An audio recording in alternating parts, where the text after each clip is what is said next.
I'd like to introduce you to Elizabeth, my hemorrhoid. From the very first day that you surfaced in my rectum, I thought of you as this intrusive and blatantly uninvited guest. I had no respect for you. I'd tell myself things like it's acceptable to value sustainability over you, but then I would just maliciously rub that rough recycled tissue in your mouth. I resented you, and I realized that in many ways I betrayed you. I think about all of those times I was silencing your screams as I allowed you to be diddled. I acted as if I was some sort of madame to you, and I put so much pressure on you all while I was having this pleasurable time.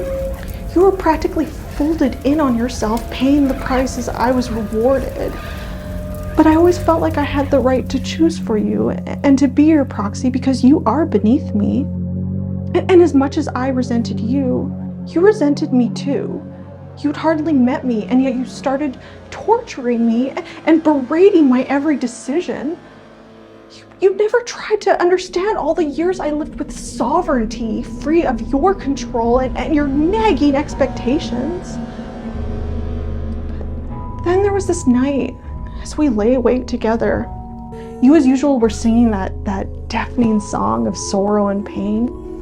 And I started to have this strange feeling. I could actually feel something inside of me start to shift as I listened to you wail. I started to feel this connection to you and this stirring feeling of guilt as I was considering the choices of my day. I was having flashes of McDonald's big breakfast, extra hash browns, and extra sauce. And then I thought about that 5th cup of cheap jet fuel coffee after I'd somehow managed to rationalize that 4 cups of stomach burning and heart palpitations just wasn't enough. And then I remembered knocking back party-sized jalapeno poppers. It was always this sort of extremely gratifying and oddly sensual afternoon delight. And then I had this fucking brain-eating wave of shame come over me as I thought about all of those times I left you stranded. You would have been so exposed as my cheeks were parted and pressed against the toilet seat. You would have had nothing to do but just dangle there, looking down at your pale reflection in the water and contemplate while I was having this marvelous time watching videos and texting endlessly.